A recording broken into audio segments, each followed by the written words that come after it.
Good morning, good morning. Hope all is well. Hope everyone is doing all right. Let's see. All right, looks like everybody is in. Yep, let's go ahead and get ready to get started. Anybody have any general questions? I will say that if you sent me an email yesterday trying to get caught up on the rest of those.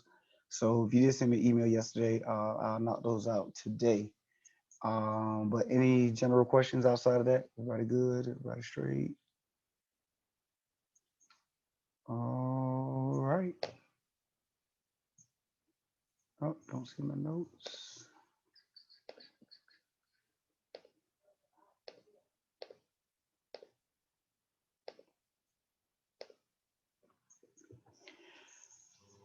All right. So last class we left off, we did 2-4.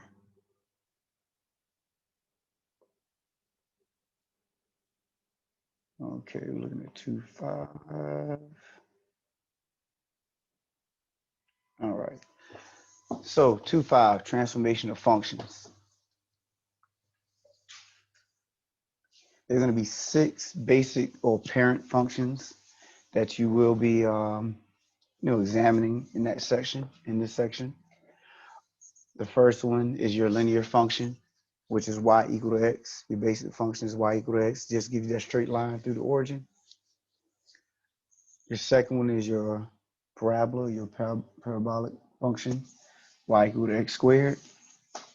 Gives you that u shape through the origin. Then we have our cubic equation.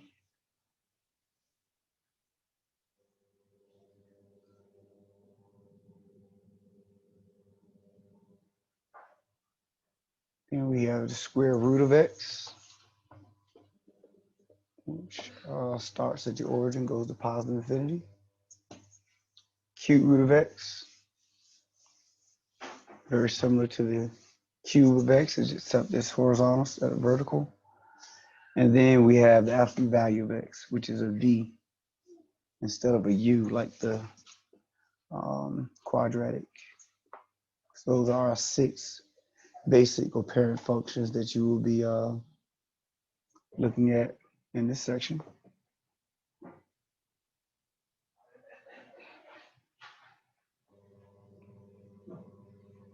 All right. So now when it comes to graphing at this point, we've talked about graphing, how you should graph and how you can graph. So the summary of your transformations is on page 291. You can check out the summary, and when you go into, my math lab, they will ask you, does this graph reflects what's going on in this transformation? So you look at those summaries and then compare and use your graphing tools. And so from this point forward, we're not really doing much graphing, but you should be able to use a graphing tool, whether it be a graphing calculator or if you pull up something on the internet, that's fine as well. Not asking you to purchase anything else, any other tools. You can always Google graphing calculators or graphing tools. There are a lot of free things on the internet or apps, free apps that you can use that will show you the transformations or the translations from one function, from your parent function to the next. So in other words, what do we mean by that? Um, if your parent function is x squared, there's a difference between having +1 on the inside of your square versus +1 on the outside of your square. What does that do? Does it move up, down, left, or right? Same thing with having a -1 on the inside of your square versus -1 on the outside of your square. So that's what this section is about, and those are the things that you guys will be exploring as far as looking at the transformations. How do they change from your basic parent function? All right. Questions on anything I've said? So no real lecture on that section. It's just graphing. And like I said, we're not even asking you to graph by hand, but you should know how to use a graphing tool. If you have any problems or any questions on doing that, make sure you get with me on it. And that's 2.5. All right, is everybody good on what we're doing in 2.5?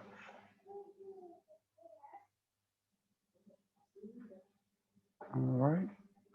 This is a side question, but when's our next test? As soon as we pretty much finish two, let me see, chapter two goes to 2.8. So we're gonna look at 2.6 today. Um,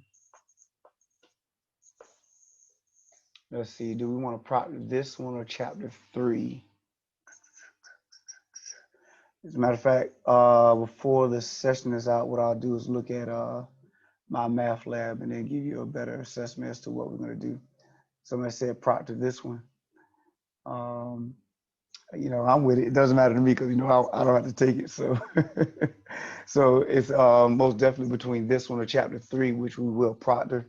Um, this probably would be an easy one to do versus chapter three. So that means if we proctor this one, then chapter three's test would be the next one I would let you do, on your own, which is fine with me.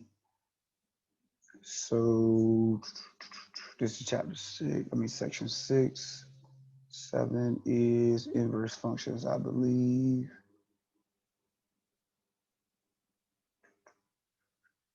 I can get there. Yeah, this is all chapters. Inverse functions. Okay. So mapping this out, we do 2.6 today, maybe some 2.7. So I'm thinking if everything goes according to plan, we would either take the test on chapter 2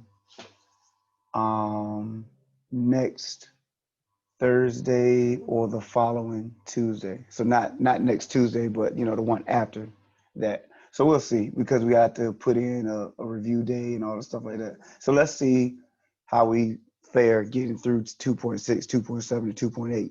Then we'll talk about putting actual data out there. But it most definitely would not be before, next Thursday.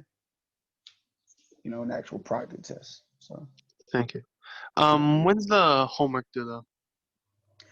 The homework will be due the Sunday after that proctor test. So let's say if it's due next Thursday, if we do the proctor test next Thursday, then that homework will be due that following Sunday. Okay, cool. Thanks. Yep, not a problem.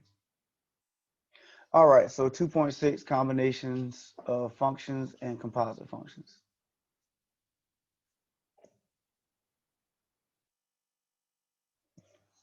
All right, so the first thing that we're looking at in this section is finding the domain.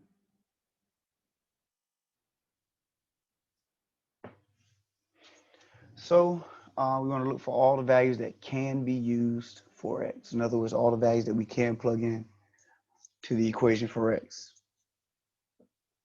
So to find all the values that can be used, we're going to look for the values that cannot be used. Because a lot of times what cannot be used is a shorter list than what can be used.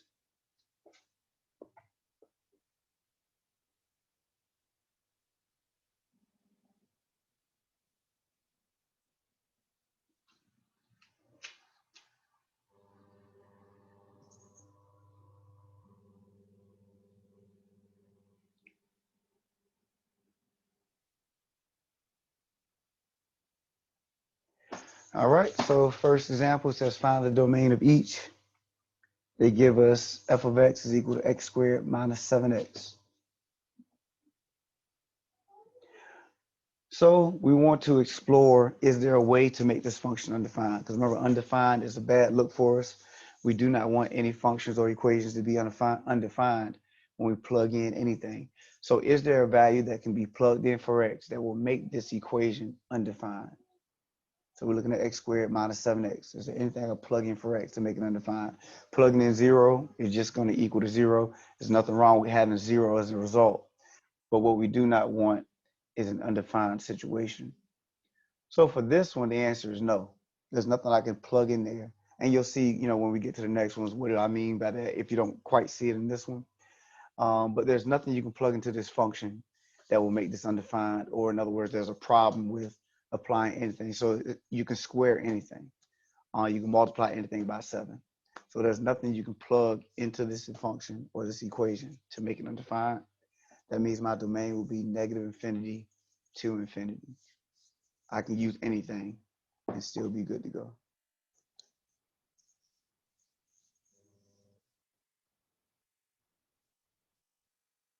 All right. Can we go to B?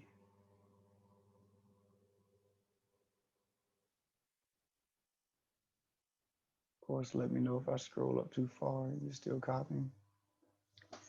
All right, so B, we have g of x is equal to 2 over x minus 5.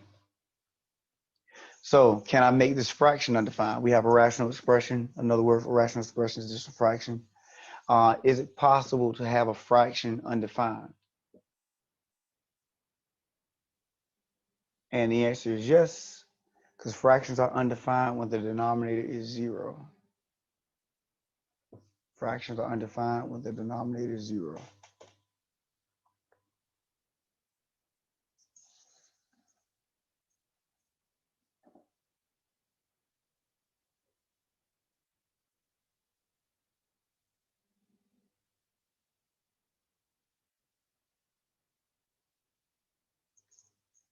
All right, everybody good? So in order to figure out what we cannot use in this situation, we'll set the denominator equal to 0 and then solve it.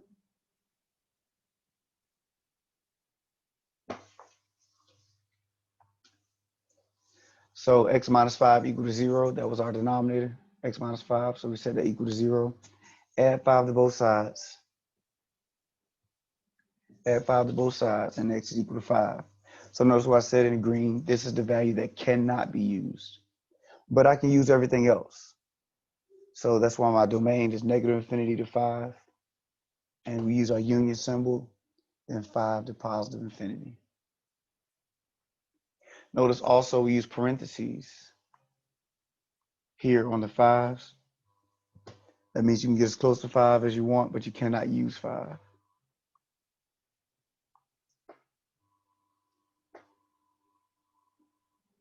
All right. Questions, make sure we're okay.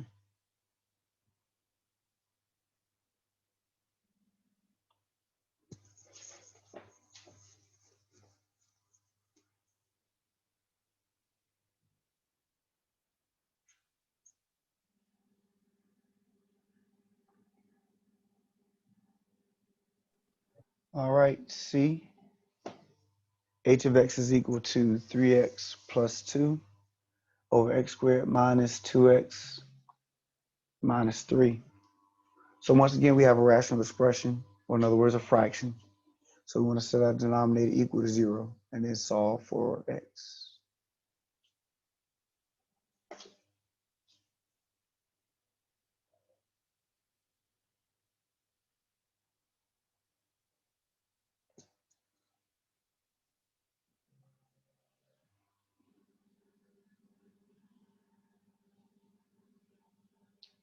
All right, x squared minus 2x minus 3 equal to 0. I decided to factor in order to solve it. Don't forget, you can always use the quadratic formula. Factor it to give us x minus 3x plus 1. Solve all the way. We have x equal to 3 and x equal to negative 1.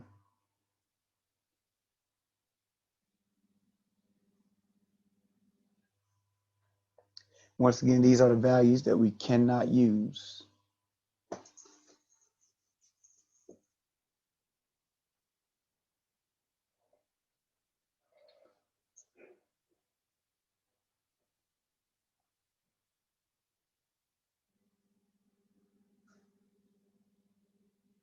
All right. So here I just use the generic number line just to help us to see, all the values that we can use in the intervals we should be setting up. So negative infinity to negative 1 is our first interval. Negative 1 to 3 is our second interval. 3 to positive infinity is our third interval. And so that's reflected right here in our domain. Once again, using parentheses on the 3, 1, the negative 1 and 3, excuse me. Let you know you can get as close to negative 1 and 3 as possible. Just cannot use those values. I'm a little confused. because you keep, because you say cannot use them, and then I feel like you're using them, but then you say don't get close to them. So I'm a little confused on what exactly you mean by that. But don't forget parentheses and brackets. Oh, yes. Yeah. Okay. Yeah. So now if I was using a bracket on the -1, that means I'm using the -1. But if you're using the parentheses, that means you're not using -1, but you can get as close as possible, close as you want to the -1. Yep. Okay, got it. Yep. Good question, because I'm pretty sure somebody else had that question as well. All right. So I think in our next one, we will actually use a bracket. Yep. So we'll see the difference between, using the parentheses versus using the bracket. Once again, making sure we have clarity on that. When I use parentheses on my -1, that means I can get as close to -1 as possible, but I just cannot use the -1. So like I said, but it allows me to get, because, if I were to say, I'm not going to use -1, but I'll use -0.9, where there's an infinite amount of values between -0.9 and -1. And I probably should have wrote it the other way, but between those two numbers, infinite amount of values, because there's 0.99, 0.97, you just keep going, 0.999, 0.9989, it's different values you can use in between there. So this numerically covers us for what any value you can create that can get as close to -1 as possible. Same thing for our 3. All right, hold on one second.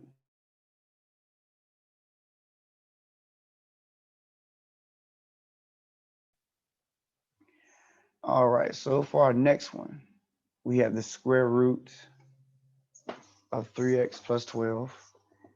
And once again, we're asking ourselves, can I make this expression undefined, or when is this radical undefined? When can taking the square root be a problem? And I was just notating right here, that what's under the radical is called your radicand. So, all of this 3x plus 12 is your radicand. So you cannot take the square root of a negative number. Cannot take the square root of a negative number. So whenever the radicand is less than 0, that's negative. Whenever our radicand is less than 0, that's when we will have a problem.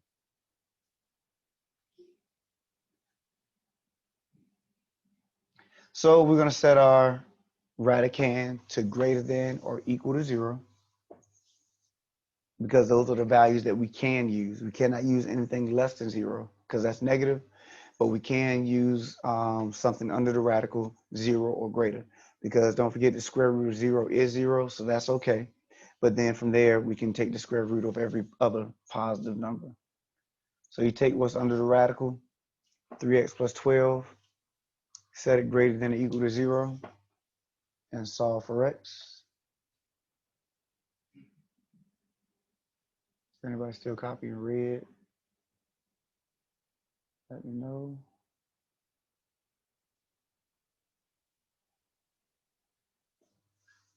So, add 12 to both sides, then divide by 3. I said add 12, I meant subtract 12 from both sides, and then divide by 3. That gives us x is greater than or equal to -4.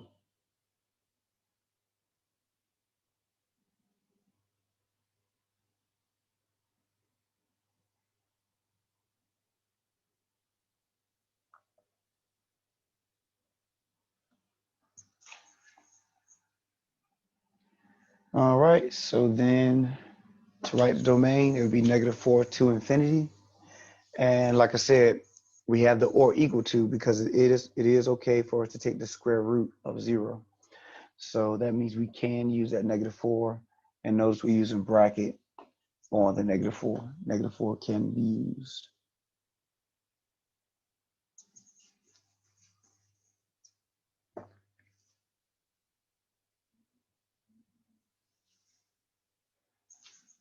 All right. Questions on any of that?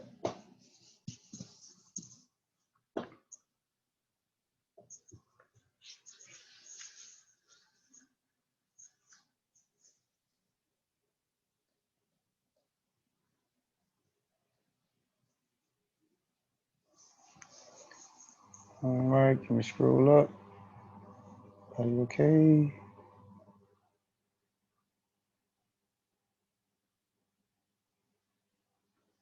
All right, don't need this over here. All right, so now we're looking at the algebra of functions.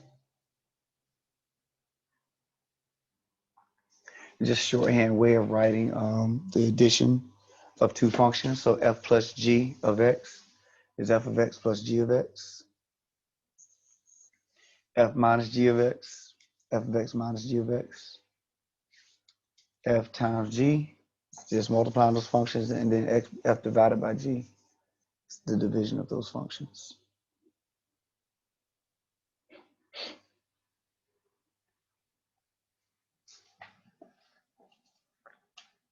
Like I said, just shorthand notation.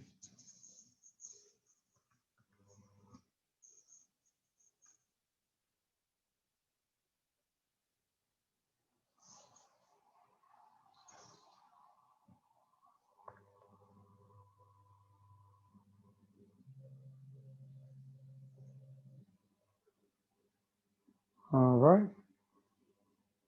So let's let f of x be 2x minus 1 and g of x be x squared plus x minus 2.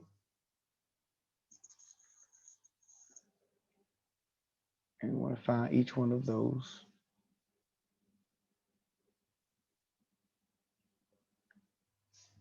So the first one, f plus g of x. Once again, it just means f of x plus g of x. So we have f of x, which is 2x minus 1, and then g of x, which is x squared plus x minus 2. We just combine our like terms. So it would be x squared plus 3x minus 3.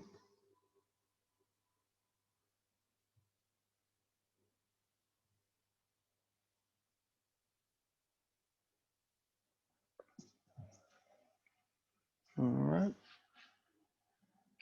Very similarly, when we look at f of x minus g of x, just have to be careful here that when we have this minus sign, that has to be distributed to each term in the following parentheses. So that'll change the sign in each. But from there, we will go ahead and combine our like terms. Negative x squared plus x plus 1 after we do so.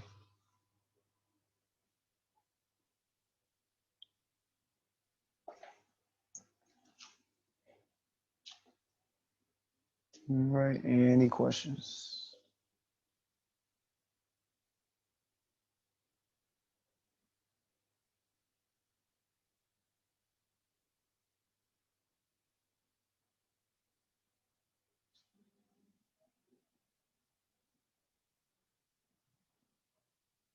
All right, next one, f times g. That just means we're going to multiply our two functions together. We have 2x minus 1 times x squared plus x minus 2. Do your distribution. Multiply 2x to each term in the following. Multiply negative 1 to each term in the following. So that'll give us 2x cubed plus 2x squared minus 4x minus x squared minus x, and then plus 2 on the end.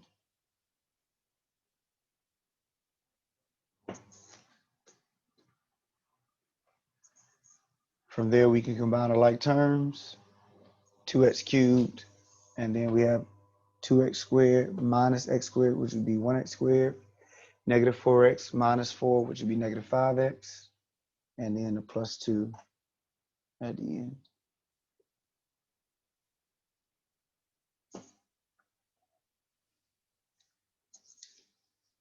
Any problems?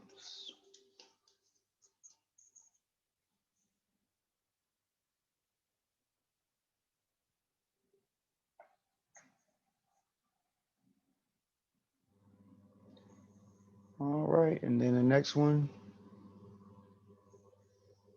f of x over g of x, that'll be 2x minus 1 over x squared plus x minus 2. And that'll be that. If there was a way to reduce it, then we could or we would, but there's nothing to do here.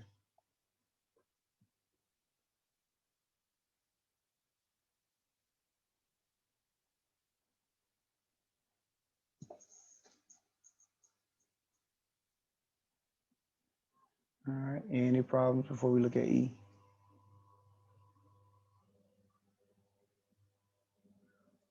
So E is just, I'm gonna say piggyback off of what D was.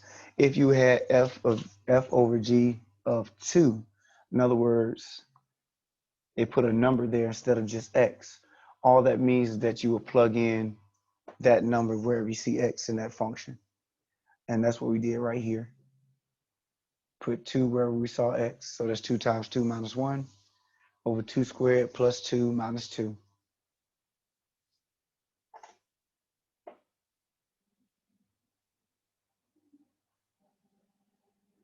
All right, 4 minus 1 over 4 plus 2 minus 2, which gives us 3/4.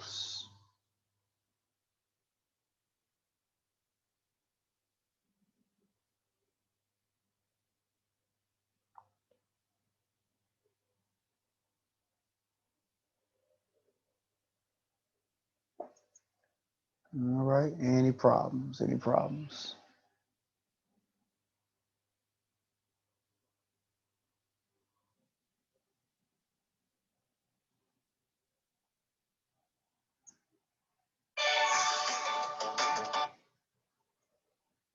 All right. Is everybody good with that one? Before we look at compositions.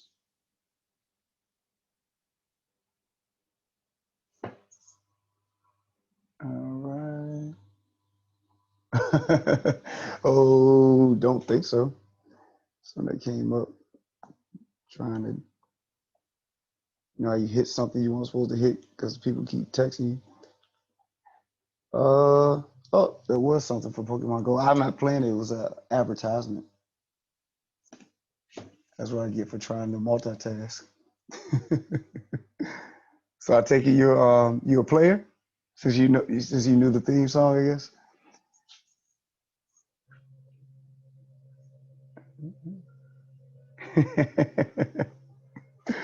That's cool. That's cool.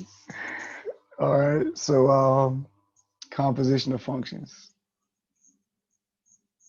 I actually played it initially, but I had to get off, man. It was taking up too much of my time. I got kind of hooked a little bit. So I was like, nah, I need to focus. But it was a cool game though. I think it really brought people together. It brought people outside the house. And I said, people need to play Pokemon Go a little bit, because people were like joining, like you saw clusters of people in different places. So it was kind of funny. It's kind of neat to see people do that. So, but yep. So composition of functions. So we have what we call, or at least what they used to call fog of X. I don't know if they call it that anymore. That's what we used to call it, fog of X. Because we have this little circle right here that looks like a letter O, but it's not really. Like if you were to see it in textbooks or whatever, it's a little different. But of course, my drawing, my sketching is a little, a little off from the actual drawing itself. But fog of X, that means you would take the G function and plug it into F. You'll take that whole function and plug it into F. Same thing. Now, if you reverse the positioning, let's say you have golf of X, then you're taking the whole F function and plugging it into G. So in both cases, you will get something different. All right, so let me erase this. So of course, just like before, f of x has to be defined, g of x has to be defined, so that's what they give us here. We have f of x is equal to 3x minus 4, g of x is equal to x squared minus 2x plus 6.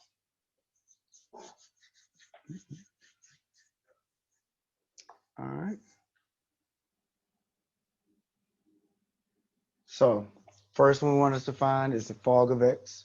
So once again, we're going to take our g function, the whole function of g, and plug it into f. So we're going to take this whole function and plug it into f wherever we see x. And that's what we did right here. We took x squared minus 2x plus 6, plugged it into x, so that's 3 times x squared minus 2x plus 6, and then you see the minus 4 is still back here.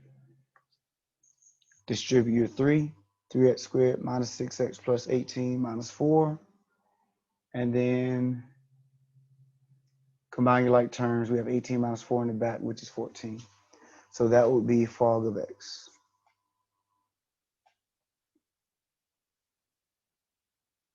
All right. Any questions on that?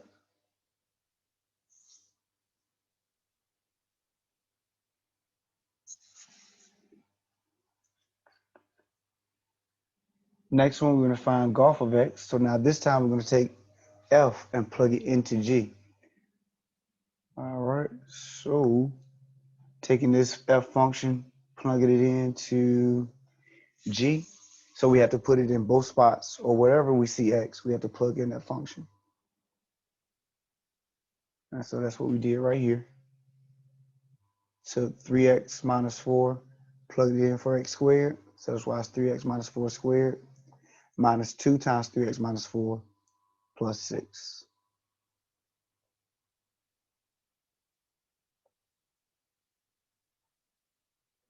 All right.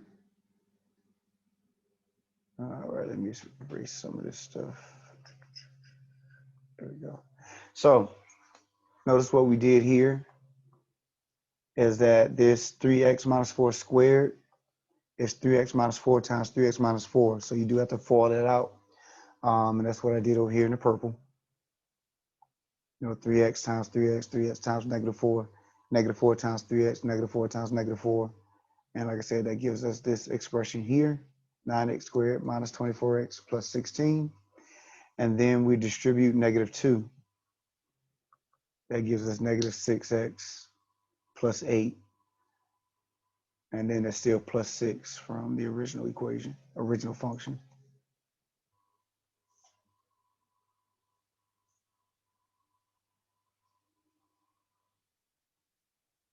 Then from there, you combine your like terms. You have negative 24x and negative 6x, which is negative 30x. And then we have 8, 6, and 16, which will give us 30.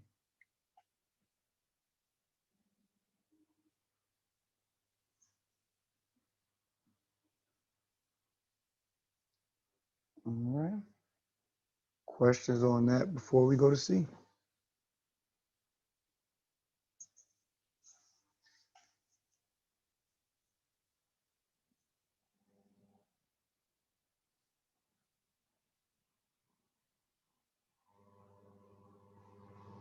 All right. So C, we can handle one of two ways. Just making sure I write it, put it back up. This was the original equation. Oh, give my pen back. Golf of 1. And so if you were to, write that in terms of, what are you plugging in? We're taking F and we're plugging it into G. But remember, this normally had an X right here. So we're holding the same positioning, it's just that now it's a 1 there. So we're taking F of 1 and plugging that into G. But since we have a number, we can go ahead and plug 1 into F and figure out what that is. And so that's what we did right here. F of 1, that means plug 1 into the F function. That's 3 times 1 minus 4. Because remember, F of x was 3 times x minus 4. And that's 3 minus 4, which is negative 1. So F of 1 is equal to negative 1. So now we can take negative 1, plug it into G, and the result is going to be 9.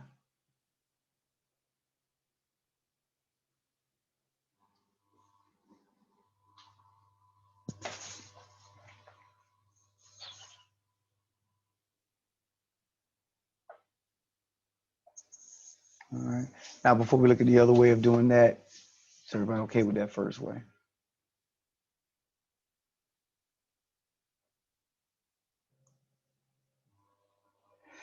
Now, the other way of doing this is, you remember, this was golf, right? Yep. Right here, we already have the expression of golf of x. So So really, we can take 1 and just plug it into that. And that's what we did right there, plugging in 1 into this expression. So that's 9 times 1 squared minus 30 times 1 plus 30, and you still get your 9. So either way, you'll get the same result as long as you do it correctly.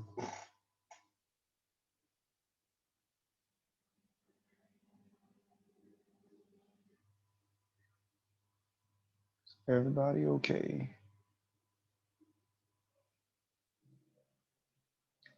And here is just emphasizing positionings that, whichever one comes second, that's the one you plug into the first function. So if F comes second, you plug F into G. If G comes second, then you plug in G into F. So that's what we're doing right there. That's all I was mentioning right there.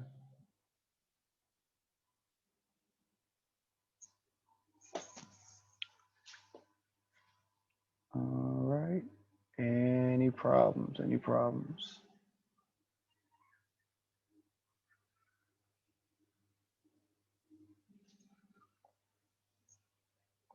All right. Oh, so that's it for 2.6. Questions before we start look at 2.7.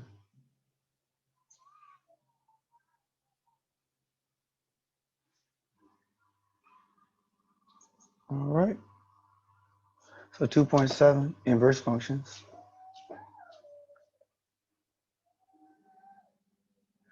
So the way we define it is that if f and g are 2 functions, such that when you plug g into f, that goes back to the last thing we were just talking about. You plug g into f, you get out x. Everything simplifies to just x. And remember, that's and, so that means both of them have to occur. And if I plug f into g, it simplifies to just x. And that means they are inverses of each other. So notice it says g is the inverse of x. G is the inverse of f. And then if you notice the notation, g is the inverse of f. You can also take on this notation. And that's just f inverse of x. When you have that -1, it's just superscript to your function.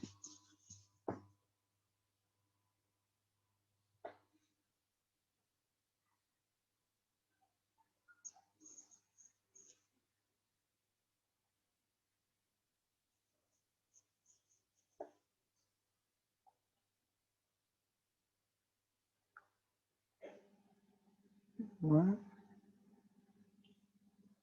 Also, another statement in reference to the domain of f versus the range.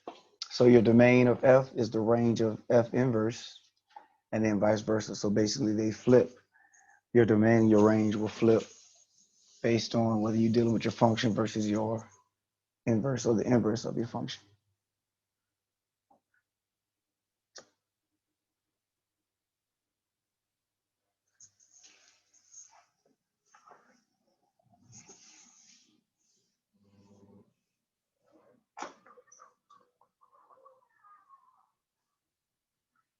All right. Scroll up. Everybody okay? All right. So first exercise, we want to show that the functions are inverses of each other.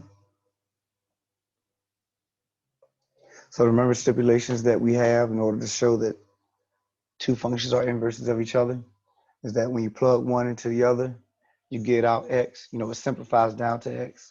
And then when you do the reversal of that substitution, once again, it simplifies down to x.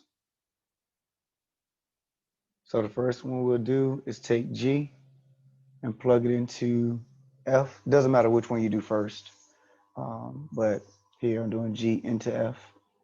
So I took x minus 2 over 3, plug it into 3x plus 2. So if you notice, the first thing they cancel will be 3. Then that leaves us with x minus 2 plus 2. 2's cancel, and that leaves you with x. So that's the first thing we need. So when I plug in one function, it simplifies. When I plug one function into the other, it simplifies to x.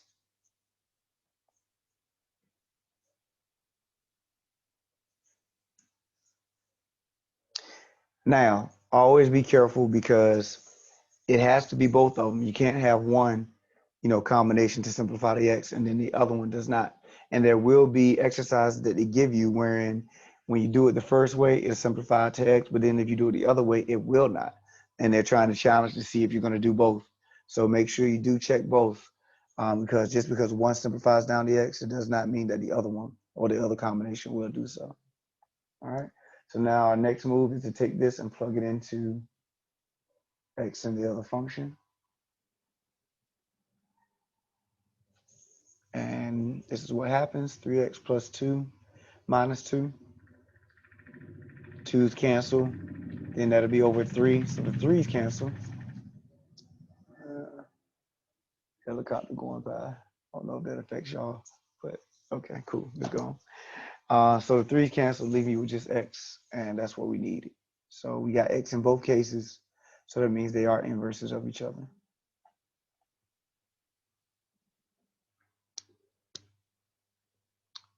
All right, questions on that?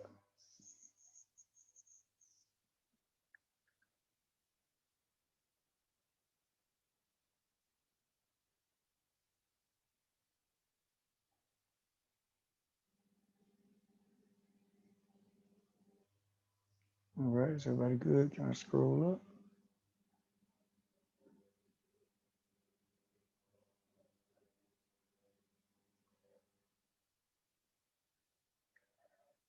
All right, so next thing we're looking at one-to-one functions.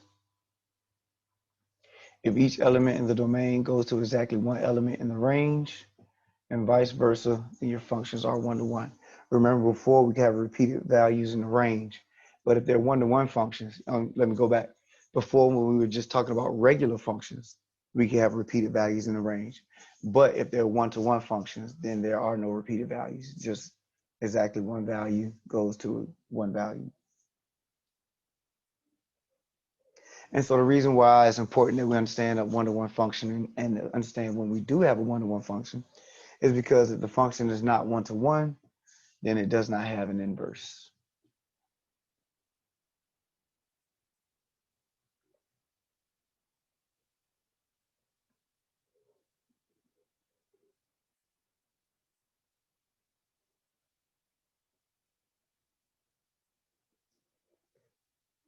All right, any problems?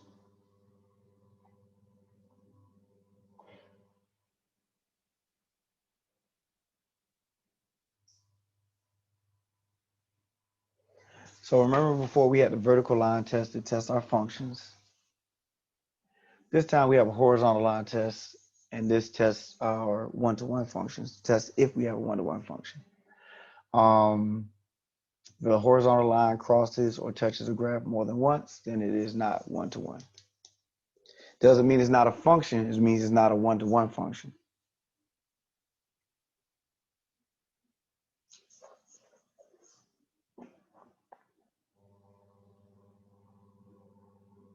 So if we look at these three examples. So we've already established that all three of these are functions before when we did the vertical line test. Now if we do the horizontal line test, we see that the first one, this is one-to-one, because no matter where I draw my horizontal line, it only touches it once. My parabola, though, is not a one-to-one function. It's still a function, it's just not a one-to-one function. That means it passes the vertical line test, but it does not pass your horizontal line test. So it's not a one-to-one function. And once again, if it's not one-to-one, that means it does not have an inverse. And then here our cubic equation is one-to-one.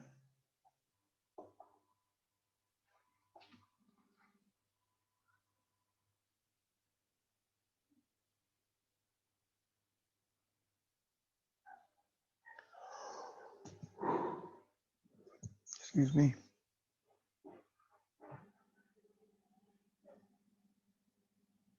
All right.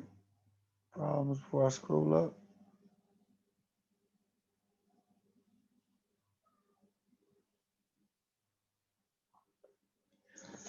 All right, so let's look at steps to finding the inverse. I think this is the last thing out of this section, if I'm not mistaken. Finding the inverse. So we want to check to see if the function is 1-to-1. If it's not 1-to-1, then there is no inverse. I mentioned that already, but that's why it's important to establish if it is 1-to-1 or not. If it is not 1-to-1, then there is no inverse. All right, next step, we're going to replace f of x with y. I'm going to put y back into your function. Remember, y and f of x are interchangeable. They mean the same thing. One is function notation, the other one isn't. Then we're going to interchange x and y. From there, solve for y. Then the last step is to replace y with f inverse of x.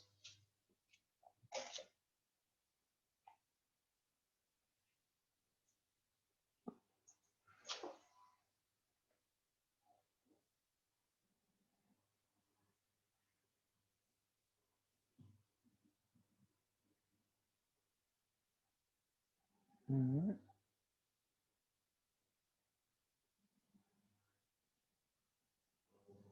Are you okay?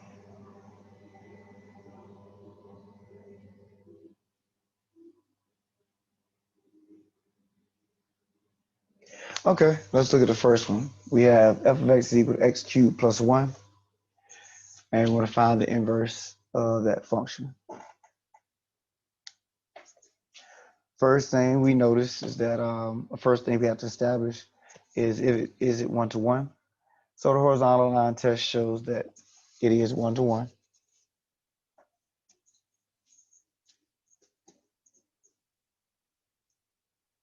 It's a cubic equation, so it is 1-to-1. Step two is that we take f of x and replace it with y. So that's what we did there. We took y and replaced it with f of x. Then step 3 is that we switch x and y. Okay, problems with steps 1 through 3. Make sure we're okay.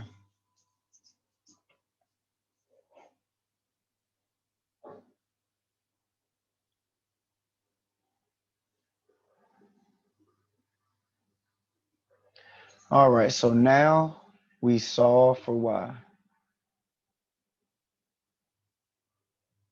So here, subtract 1 from both sides, because you know your goal now is to get y by itself. So we need to subtract 1 from both sides.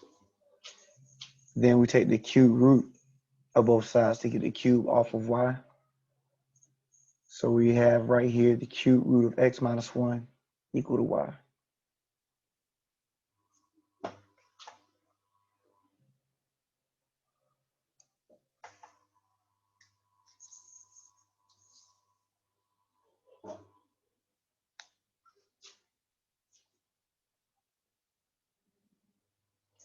All right, any problems, any problems?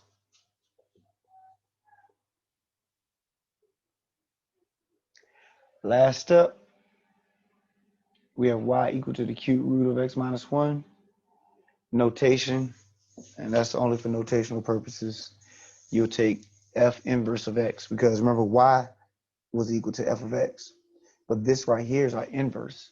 So you have to change the notation. F inverse of x is equal to the cube root of x minus 1. And that would be your answer.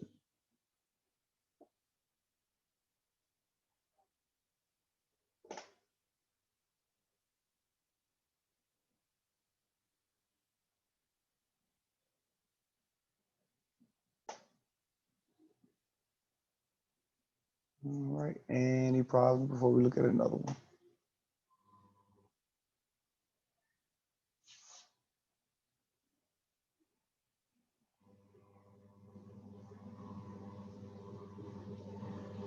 All right, so here, the example of making sure that you establish whether your function is 1-to-1 or not.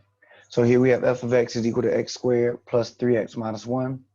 If you were to look at the graph of that function, it should be a parabola.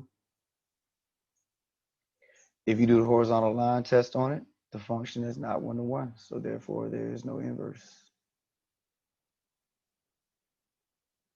And here I'll just show the reason why is that if you were to actually, go through the process and finding what the inverse would be, because you can always do the work. You can always go through the steps and create this equation. But notice what would happen is that that graph would actually give you a graph. The graph would actually have a function that when you do the vertical line test to it, that would not be a function. So of course you don't have to go through all of this. I was just showing you why, if a function is not one-to-one, why there's no inverse, because that inverse is not considered a function. So that's why your function has to be one-to-one.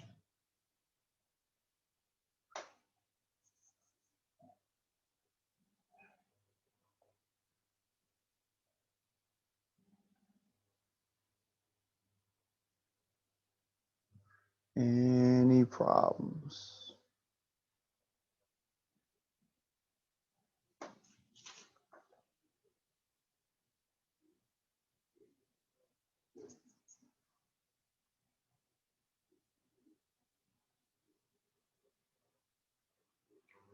All right, let's do at least one more. Can I scroll up? Everybody good? Okay. So the next one, f of x is equal to x plus 2 over x minus 3.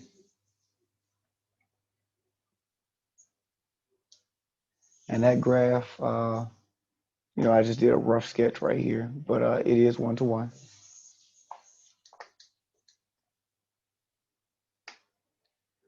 So, Are the graphs provided in the questions, or we have to figure that out?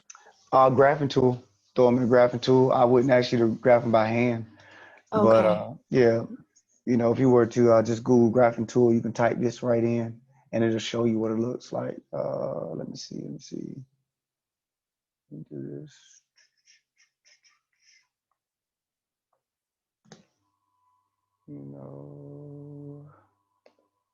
If I go graphing calculator.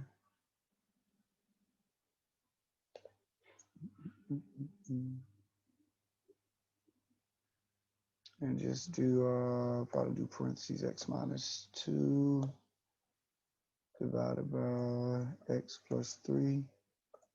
And, and there you go. Yep. So, like I said, not asking you guys to pay for anything else, but, just hit a graphing calculator online and just see what the graph is. And you can mentally do your horizontal lines and see that, it's not going to touch it but once. So hopefully that answered your question. Hopefully that was all right. I was just curious because, like, during the test, are we going to be able to have an extra link on our internet so we can have a graphing calculator?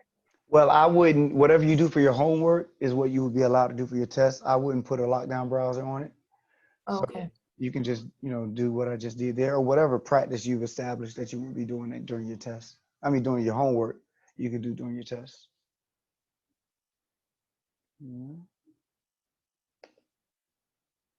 So, so if whatever you've been using doing homework, then maybe you might want to save that link in your, home bar or whatever, or just, quickly be able to know what you type in to get there, and then should be good to go. All right, so our next move is to substitute y in for f of x, and then we interchange x and y.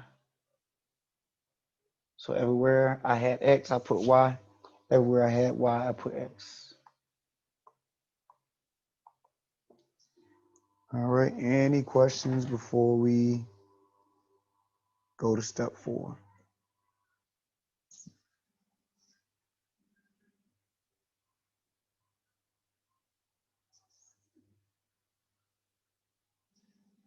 All right, so now we need to solve for y. So first thing, we recognize that we have y in our denominator. We need to get y out of our denominator. And so we're going to multiply both sides by y minus 3. So that cancels out the y minus 3 on the right. And that puts y minus 3 over here on the left side. And that's what we did right here. So we multiply both sides by that denominator of y minus 3. Now I need access to both of those y's. So I'm going to distribute the x right here. Let me erase some of this stuff. So once you distribute x, that puts us at x, y minus 3x equal to y plus 2.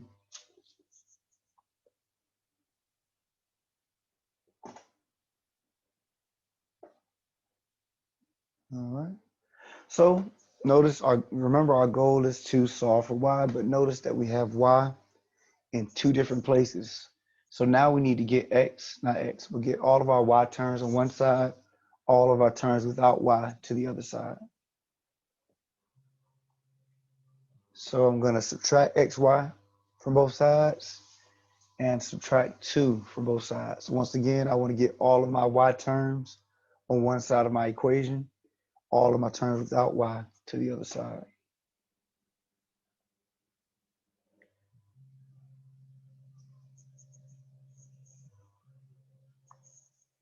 Oh, sorry about that. So right here is where I want to be now. I have negative 3x minus 2 equal to y minus xy. So now that I have y on both sides of the equation, I can factor out y. So now I have a single y.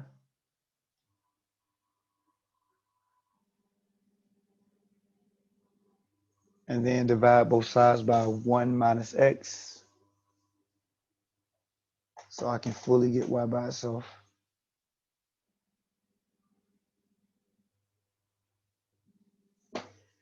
And that's y equal to negative 3x minus 2 over 1 minus x. And then step 5 is to replace y with f inverse of x.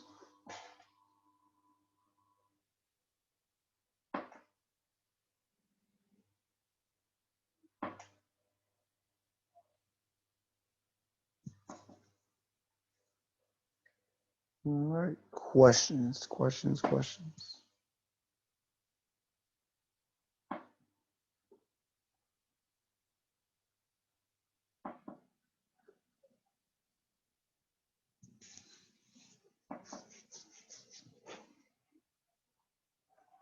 So, everybody good?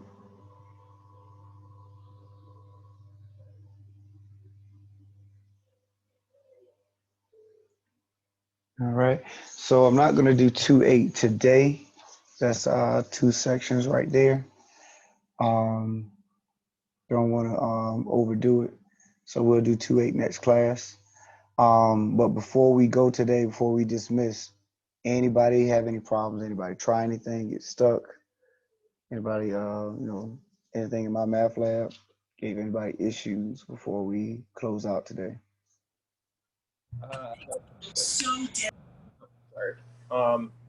So for the last test, do you want us to take a picture of our notes and send it to you? Yes, please. Yep. I got my computer back, but I can't do any of the assignments because they're all locked. Okay, shoot me an email. Okay. Shoot me that email. All right. Anything else? Anybody else? And another great question about that scratch work. So any test, whether it's proctored or you're doing it on your own, make sure you shoot me your scratch work.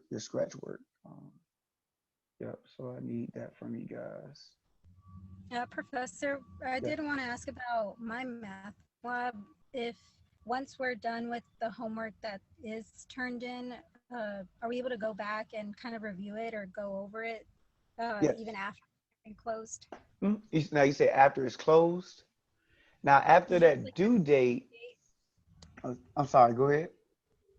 Like after the due date, I guess would be. Yeah. Now if you're talking about after the due date, there is a lock on it after due date. Now, let me see. There's an adjustment I can do on that. There's a lock, but it lets you go in. It says it lets you go in to practice. Okay. It Okay. just won't. It says it won't change the grade. It'll just let you practice. Okay, cool. Because I didn't know if I had that up there or not. Okay. So but I'll check to make sure that those adjustments have been made. But I do know if you're trying to change any grade, I know this is not what you were asking, but if anybody want to change a grade or do anything like that, you do need to make sure you shoot me an email so we can discuss, that adjustment being made for you and stuff like that. If anybody needed more time for whatever reason, make sure you keep lines of communications open. Don't just take zeros if you don't have to. It's real early. It's real early right now to be taking zeros. So make sure you communicate so we can try to make sure that you have opportunity to get to the grade you desire. But I'll check again, make sure that it is open so that you can go in there even after the due date. But you're supposed to be able to, but I'll check and make sure on that. And if you see otherwise, make sure you email me so I can make those adjustments. All right, thank you. Yep, not a problem, not a problem. Professor, I emailed you on Friday, or not Friday, Thursday after we talked about my test after class. And I'm not sure if you saw it. Yeah, thought I answered my emails from Thursday. Let me see.